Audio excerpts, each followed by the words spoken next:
Olá, aqui é a professora Fernanda e vamos para o nosso último exemplo aqui de resistência dos materiais. Tá? Então aqui a gente tem essa estrutura aqui, né, uma treliça.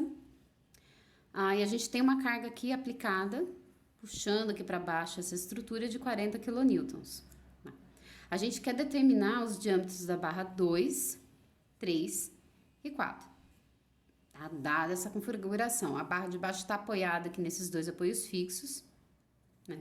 E a gente tem essas distâncias de 3 metros, essa dimensão aqui de 2 metros e esse ângulo alfa aqui formado, né, entre a barra 2 e a barra 1. Aqui a gente observa que como a distância aqui, né, nessa lado e nesse lado são iguais, tá? Quer dizer que este ângulo vai ser igual a esse.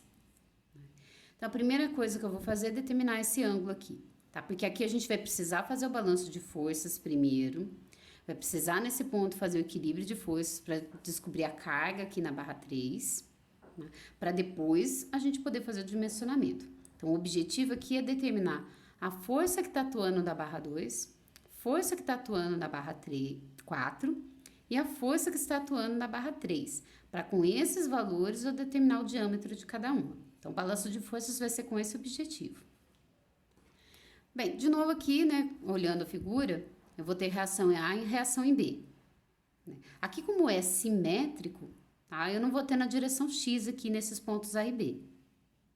E aí, o que vai acontecer? Então, a gente vai ter essa reação aqui em B.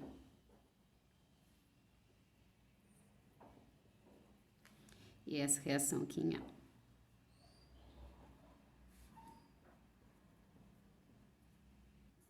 Então, logo de cara, o que acontece? Né? Se a gente olhando aqui, as cargas, as verticais aqui, eu tenho reação em A, reação em B, e eu tenho 40 quilonewtons. Como as distâncias são iguais, a gente já pode concluir que a reação em A vai ser igual em B e vai valer metade desse valor. Tá? Então, aqui a gente já tira a conclusão por causa da simetria. Tá? Vou até escrever aqui do lado. Deixa eu ver aqui. Então, pela simetria,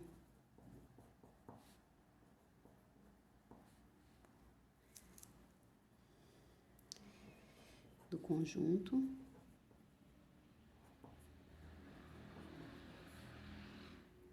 temos que RA é igual à reação em B, que vai ser igual a 20 quilonewtons, ou seja, cada uma vai ter reagir com metade do valor da carga aplicada. Bem, agora para a gente determinar as forças nas barras, a gente vai precisar usar esse ângulo aqui, como eu falei. Tá? Então, se a gente olhar aqui, ó, nesse triângulo menor, tá?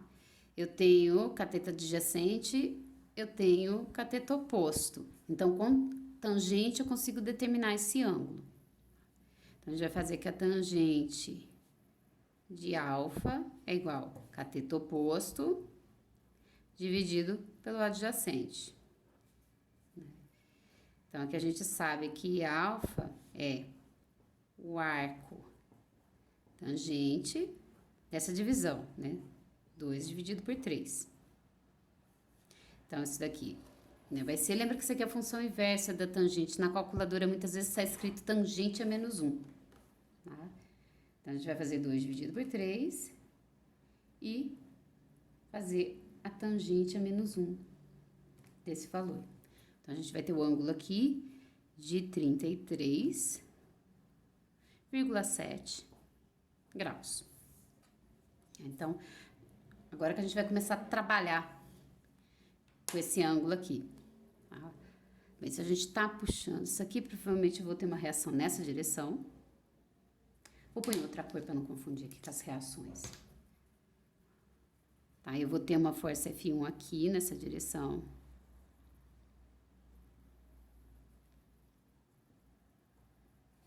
Tá? Tem uma reação F5 aqui nessa direção.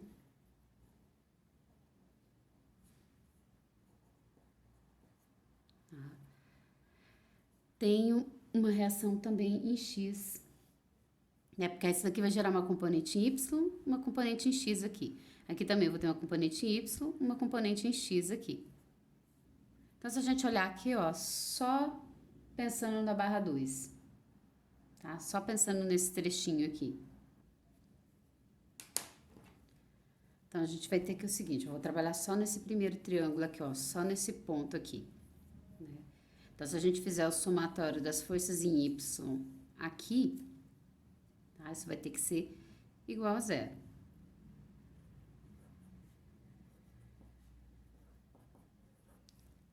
Então, aqui o que eu tenho? Eu tenho a reação em A,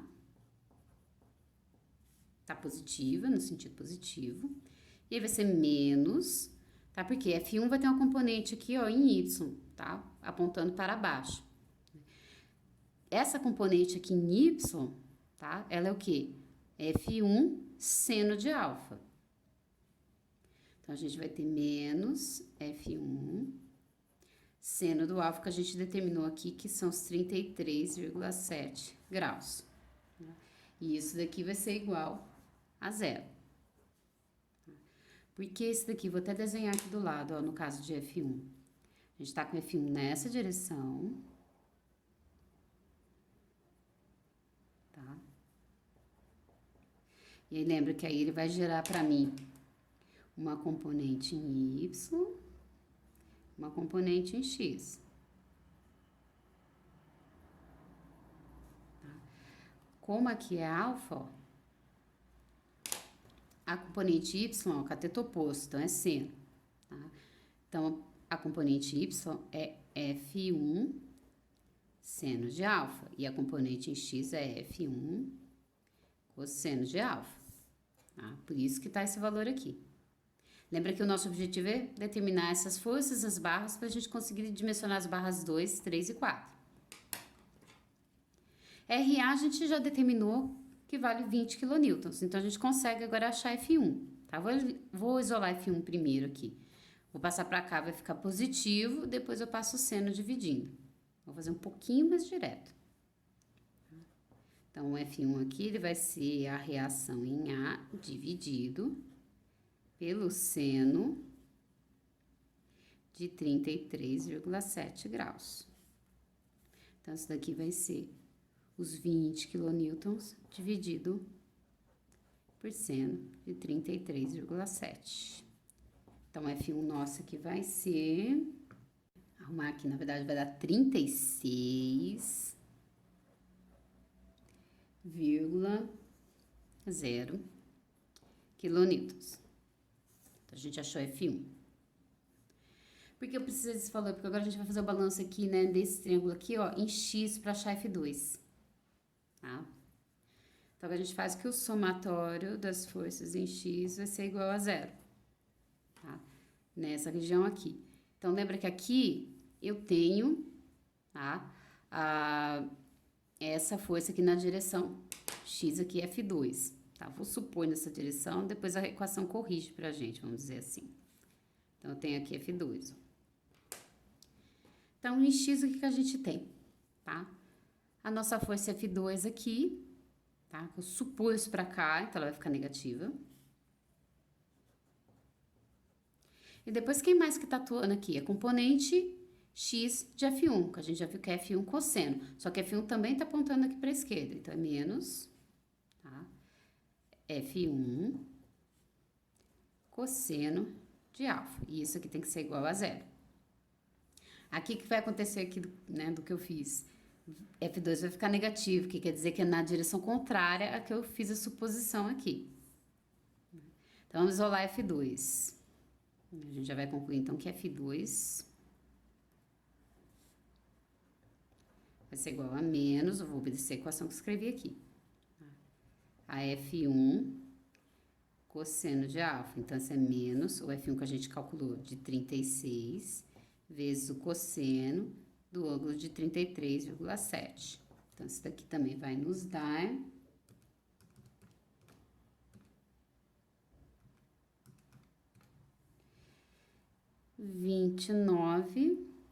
aliás, deixa eu quebradinho, vai, 0,95 quilonewtons. Então, essa aqui é a força na barra 2. Bem, se a gente olhar aqui de novo, né, como a nossa construção aqui é simétrica, né, essas distâncias aqui são iguais, tá? A gente achou o valor de F2 aqui, tá? A força em 4 vai ter o mesmo valor por causa da simetria. Lembra que o sinal, aliás, esqueci de colocar o sinal aqui, tá negativo. Aqui quer dizer que, na verdade, a F2 tem o sentido contrário, ela aponta para cá, tá? Então, meu F4 vai apontar para cá, ó.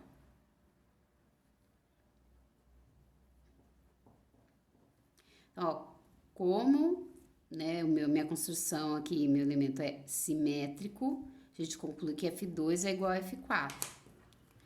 Tá? Então, de novo aqui, por simetria,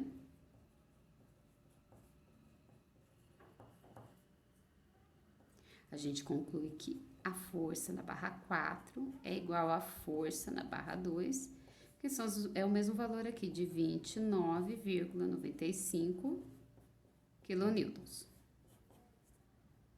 Tá? Bem, por fim, a gente precisa descobrir agora a força na barra 3, tá? O que a gente vai fazer? A gente vai fazer um equilíbrio de forças aqui no ponto D. Então vamos fazer aqui, ó, vou até escrever aqui, ó. Para calcular F3, faremos o balanço de forças no ponto D aqui, ó, em D. Então, se a gente desenhar para guiar, quando eu pegar só o ponto D aqui, o nó D. Tá? O que acontece? No nó D eu tenho essa carga de 40 quilonewtons.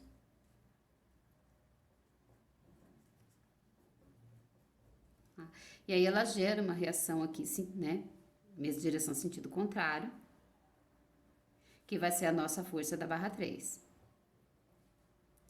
E aí a gente já sabe aqui, ó, que eu tenho essa força que é tração no ponto B, e aí ela também gera aqui uma tração no ponto D.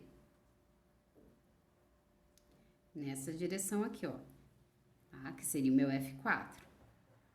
E aqui a mesma coisa na barra 2 que eu tenho o F2. Para fazer o somatório em X não é necessário, porque a gente já concluiu que F2 é igual a F4, tá? E eles também não me ajudam a achar o F3. Então, a gente faz o quê? O balanço na direção Y. Então, na hora que a gente faz aqui, ó, o somatório das forças na direção Y, né, pro nó D, lembra que aqui é o nó D, o que a gente vai concluir? Que a força F3, né, porque isso aqui tem que ser igual a zero, bagunçando tudo.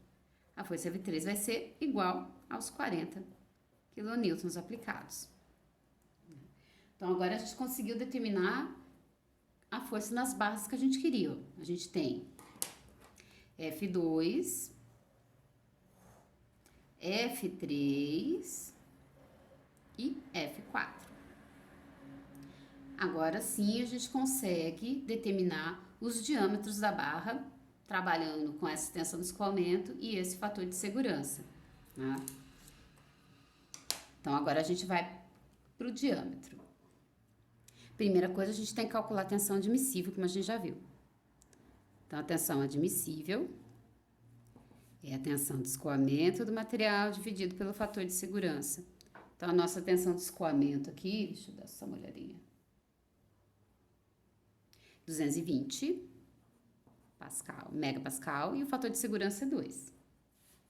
Então, a nossa tensão admissível é de 110 megapascal. Tá? Isso aqui é um M, gente. Isso é péssimo, mas tudo bem. Então, vamos por partes. Vamos primeiro fazer aqui a barra 2. Né? Então, aqui é a barra 2. Bem, como elas são circulares, né, a gente já viu no exercício anterior, né, que a formulinha final para determinar o diâmetro, né, ela fica dessa forma aqui, ó. Ela vai ser a raiz de 4 vezes a força que atua naquela barra, dividido por π, vezes a tensão admissível do material da barra. Então, a gente já determinou a força, tem a tensão, a gente acha o diâmetro. De novo, põe a força em newtons tensão em megapascal e aqui vai sair em milímetros. Então, a gente vai ter que isso aqui é a raiz de 4 vezes o nosso F2 aqui, deu 29, se eu não me engano, 95 quilonewtons. Então, tem que multiplicar por 1000. E isso aqui dividido por π vezes a tensão admissível, que é 110. Então, aqui a gente vai encontrar um diâmetro de 18,6 milímetros, né? Que a gente vai arredondar para o valor inteiro de 19 milímetros. Barra 3 agora. Mesma coisa, mesma fórmula. Agora é que o diâmetro 3 vai ser aqui a raiz de 4 vezes a força na barra 3, dividido por π, vezes a tensão admissível do material da barra 3. As barras são do mesmo material, então a tensão admissível vai ser a mesma. Então, a gente vai ter 4 vezes a nossa FT, a gente concluiu que são 40 quilonewtons. Então, é 40 vezes 1000, e isso aqui dividido por π vezes 110, que é a nossa tensão admissível. Então, o diâmetro da barra 3 aqui vai dar 21,5 milímetros, que também aqui é aproximadamente 22 milímetros. E, aliás, aqui também no caso de dimensionamento, né, além da regra de arredondamento, a gente também tem que priorizar segurança, então a gente sempre arredonda para cima, aliás. Tá? A gente nunca arredonda para baixo, porque senão eu tô indo para o valor menor do que o mínimo que eu determinei aqui. Então, sempre para cima, porque é a favor da segurança. Bem, e na barra 4... O que vai acontecer na barra 4? A gente viu que a força na barra 4 ela é igual ao valor da força na barra 2.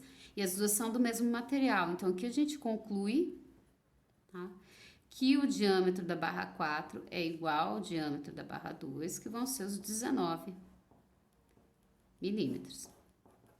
Tá?